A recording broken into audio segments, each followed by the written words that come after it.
No problem. My question is for you. How do you feel as a black man now that if you used to get pulled over by the police, what feeling does that give you? Because it's been argued, you only get pulled over if you're a criminal or this or that. But my argument is, if a white man gets pulled over, he's going to be like, oh yeah, it's no worries, like what you want, officer. But do you feel a certain type of way when you get pulled over? Yeah, definitely. I even driving in front of or behind police, I feel nervous because they could stop me for any given reason, whether they think my car's stolen, you know. Pure anxiety. Anxiety. Definitely, 100%. There's anxiety. You feel a certain type of way, like yeah, definitely. It's going to go down. Yeah. Hi guys, I'm here with Axel. We're in Oxford Circus for the Black Lives Matter protest. Axel, what does this protest mean to you? This protest, for me, it's about unity, it's about community, it's about black people showing they can come together to fight the injustice that we have faced for 400 years. Racism isn't over, it's evolved. There is still racism today, and for me, it's about coming together. What about you? I think it just shows how when black people come together, we don't riot, we support each other. We support our family over in the United States. Yeah, people that have been shot here as well. Murdered here, murdered there, all around the world. People think that when we're together, we'll cause riots. No, it's little kids dancing, people putting hands up, don't shoot. Yeah. That's what we're about. Thanks, girls. Enjoy the rest of the protest. You too. Guys, you heard it here first. When black people get together, there's no need to be scared. Our colour isn't fearful. We're just human beings like everybody else. We're standing together and we're making a stand. We need justice in this world. I'm going to interview loads and loads of more people. I'm going to stop as many people as I can. You can't really quite hear everyone in this noise, but I'm going to try and see who I can interview and get some quiet spaces so we can get everyone's point of view that are here.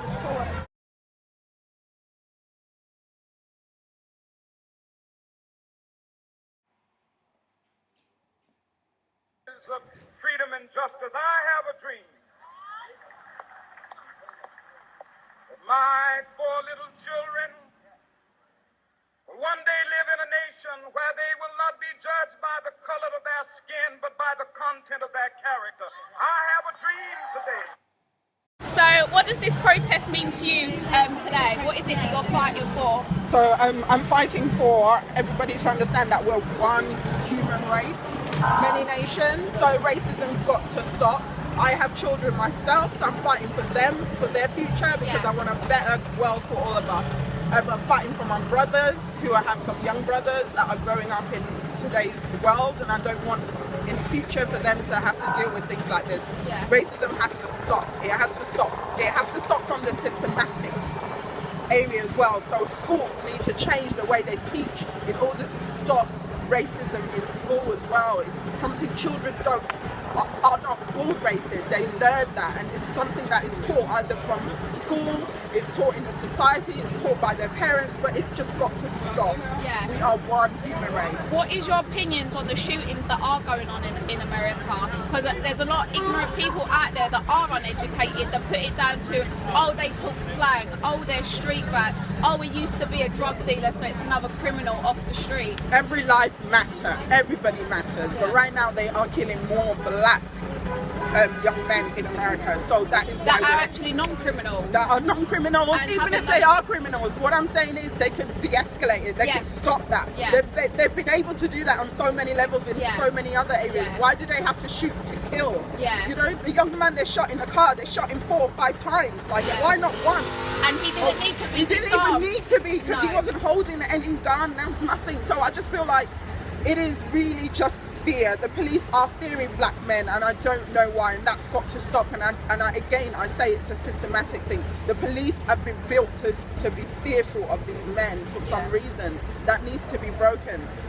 People just need to be able to live the way they live. If they are if they walk a certain way, they dress a certain way, there shouldn't be. It doesn't matter. You shouldn't play God with anyone's life. Exactly. Just another quick question. You said that you've got children. Yeah. What do you tell your children? What do they know about what's happening in the world? Are they educated on, okay, because of your skin colour, you still may be judged, and you're going to be judged by people that are meant to be protecting and serving you? What do you say to them? I'm telling my children right now, we're all equal. No one's better than you. They're still quite young. My daughter's 8. My son is only 3, so he's not really going to understand what's going on right now. But all I'm saying to them is that we are all equal. No one is better than you. Be yourself. You don't need to change who you are to fit in, just so you don't, you know, get discriminated against. You are who you are. That's what I'm going to be telling them. Okay, perfect. Thank you for your time. Is there anything that you would like to say? I basically agree with a lot of Elizabeth's points, but I just I'm out today because as well I've got brothers, I don't have children, and I'm out because I think that Britain kind of tries to detach itself from America when we're talking about issues like that. And yesterday I saw on someone's board, I didn't go to the Brixton one, all of the names of black men that have been killed in custody that are British. So although they're not shooting in daylight where someone's got video footage, they're still institutionally racist. And so I'm out today to kind of try and unwind that programming, because it starts off in school.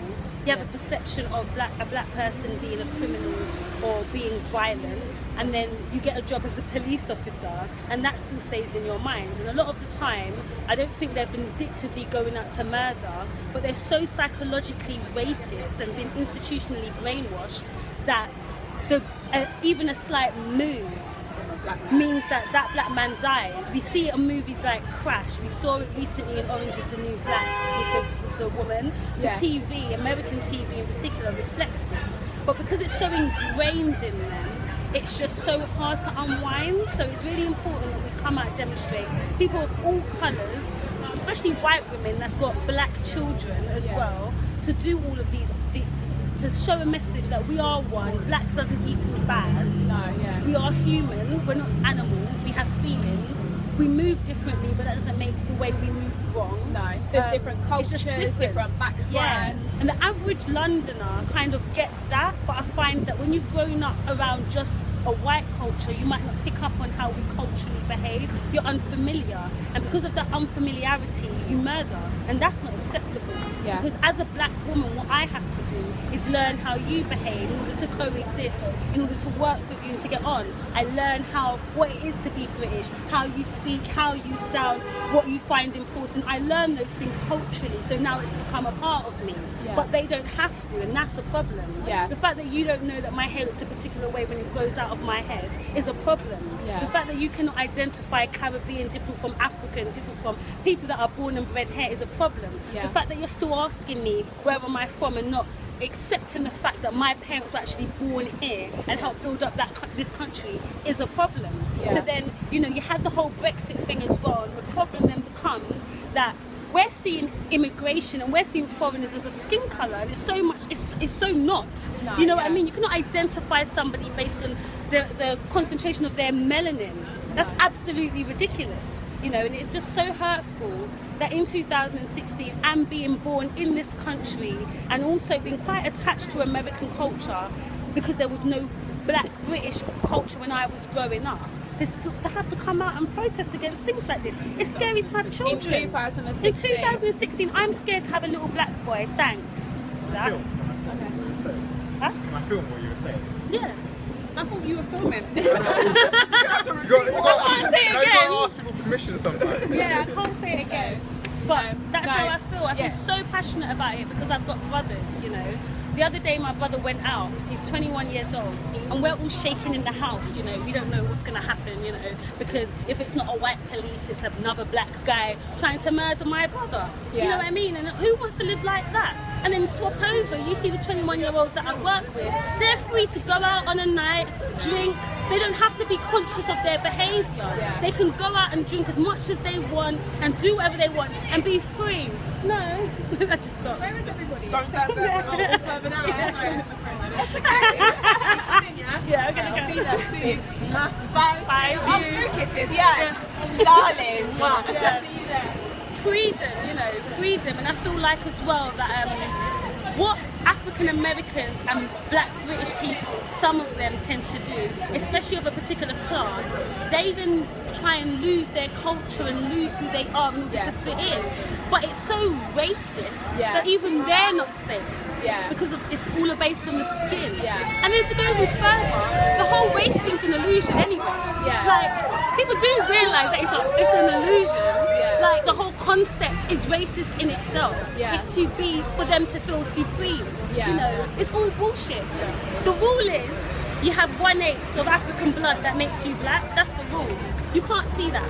That's blonde hair, blue-eyed people.